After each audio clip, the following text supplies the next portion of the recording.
ហ្វេ2500ធ្លាប់ញ៉ាំមួយកែវពីរនាក់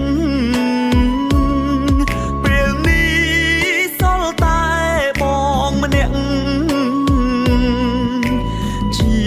អ្នកចាំទាំងខ្លោចផ្សាមានអូនបងផឹកកាហ្វេមានអូនបងផឹកស្រា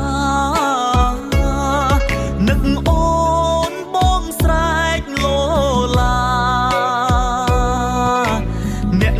ចិត្តខាងចោលថាបង